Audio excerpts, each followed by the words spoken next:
매일 우리는 자동차와 휴대폰과 함께 살아갑니다. 그리고 오늘날 이 두 가지 없이 사는 것은 거의 불가능하지요. 자동차는 우리들 먼 곳까지 더 빠르게 데려다주는 역할을 하고 휴대폰은 거의 우리 몸의 일부처럼 되어버렸습니다. 하지만 자동차와 우리가 사용하는 전자기기 모두에서 공통적으로 사용되는 요소가 있습니다. 오늘은 팔라듐이 무엇인지 그리고 왜 그것이 자동차와 전자기기에 중요한지에 대해 이야기해 드리겠습니다.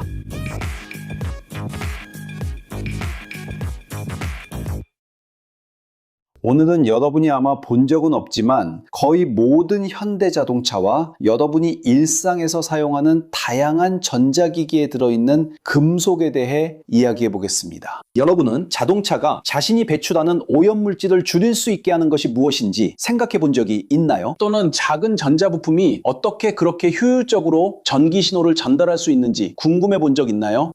이런 질문들의 답은 팔라듐이라는 귀금속에 있습니다. 그리고 오늘은 이 특별한 소재가 무엇인지 그리고 왜 현대 기술에 절대적으로 중요한지 알아보겠습니다. 팔라듐은 원자번호 46번으로 주기율표에서 기호 PD로 표시되는 화학 원소입니다. 팔라듐은 백금족 금속이라고 불리는 특별한 금속 그룹에 속하며 이들은 귀금속으로 간주됩니다. 그런데 귀금속이라는 게 정확히 무슨 뜻일까요? 귀금속이란 부식과 산화에 매우 강한 금속을 말합니다. 즉, 공기나 습기에 노출되어도 쉽게 녹슬거나 변질되지 않는다는 뜻이죠. 팔라듐은 은백색을 띠고 있으며 우리가 알고 있는 금속 중에서 가장 바제다능한 금속 중 하나입니다. 하지만 팔라듐이 다른 금속들과 비교해서 왜 그렇게 특별한지 아시나요? 그 이유는 팔라듐이 가진 놀라운 화학적 특성에 있습니다. 팔라듐은 촉매로서 작용할 수 있는 능력을 가지고 있습니다. 촉매란 화학 반응을 가속화시키지만 그 과정에서 소모되지 않는 물질을 말합니다. 두 개의 화합물이 있는데 이들이 세 번째 화합물로 변해야 하지만 자연적으로는 그 변화가 매우 느리거나 어렵다고 상상해 보세요. 바로 그때 팔라듐이 등장합니다. 팔라듐이 존재하면 이 반응을 훨씬 더 빠르고 효율적으로 일어나게 도와줄 수 있습니다. 하지만 팔라듐이 어떻게 그런 일을 할 수 있을까요? 팔라듐의 촉매 특성은 그 표면에 기체와 분자를 흡착할 수 있기 때문에 작동합니다. 이렇게 해서 화학 반응이 일어나기에 완벽한 환경을 만들어줍니다. 이 능력은 매우 효과적이어서 미세하게 분할된 팔라듐은 수소화 반응과 탈수소화 반응을 위한 최고의 촉매 중 하나로 여겨집니다. 그런데 그게 뭘까요? 수소화 반응에서는 수소 원자가 분자에 추가되어 일반적으로 탄소 원자 사이에 이중 결합이나 삼중 결합을 가진 불포화 화합물을 단일 결합만을 가진 포화 화합물로 변환합니다. 여러분이 잘 아는 실용적인 예로는 식물성 기름을 마가린으로 변환하는 과정이 있습니다.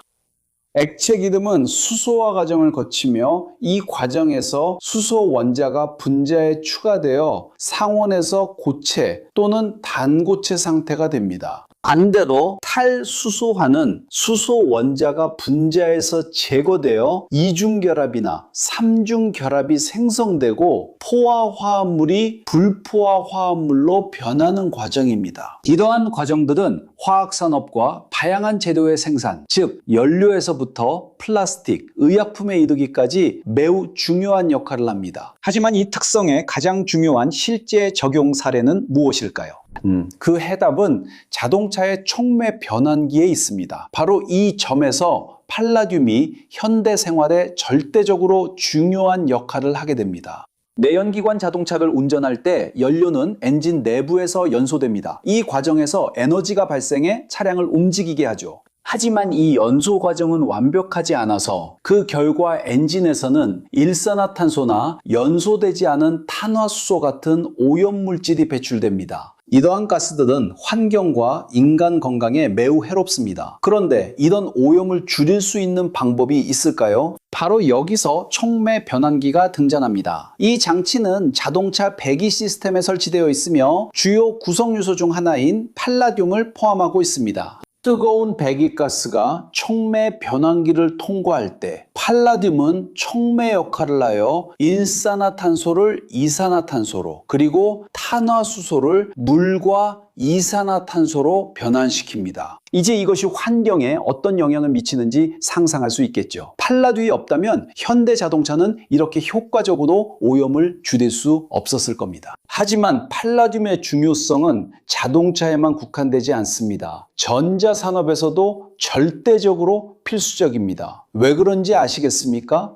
전자기기는 전기 신호가 한 부품에서 다른 부품으로 전기 접점을 통해 전달되어야 작동합니다. 이러한 접점은 매우 신뢰할 수 있어야 하며 부식이 발생해서는 안 됩니다. 왜냐하면 어떤 손상이 나도 기기의 작동에 영향을 줄 수 있기 때문입니다. 바로 이 점에서 팔라듐이 빛을 발합니다. 팔라듐은 스마트폰부터 컴퓨터, 산업 장비에 이르기까지 다양한 전자부품의 전기 접점 제조에 사용됩니다. 팔라듐의 내식성 덕분에 이러한 접점들은 오랜 세월 동안 완벽하게 작동하며 전기 신호를 전달하는 능력을 잃지 않습니다. 또한 팔라듐은 거의 모든 현대 전자회로에서 필수적인 부품인 커패시터에도 사용됩니다. 커패시터는 전하를 저장했다가 필요할 때 방출하는 역할을 하며 팔라듐은 그 구조에 사용되어 안정적이고 오래 지속되는 성능을 보장합니다. 하지만 팔라듐에 또 다른 중요한 용도가 있습니다. 바로 가스 정화입니다.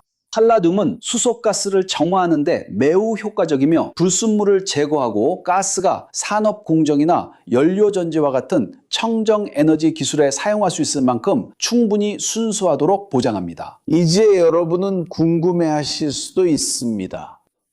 팔라듐이 이렇게 중요하고 다재다능하다면 자연에 아주 풍부하게 존재할 것이라고 생각할 수 있겠죠. 하지만 그렇지 않습니다. 팔라듐은 희귀금속으로 지각에서 매우 제한된 양만 발견됩니다. 세계에서 가장 큰 팔라듐 매장량은 몇몇 나라에만 집중되어 있으며 러시아, 캐나다, 남아프리카 공화국 그리고 미국이 전 세계 생산량의 대부분을 차지하고 있습니다.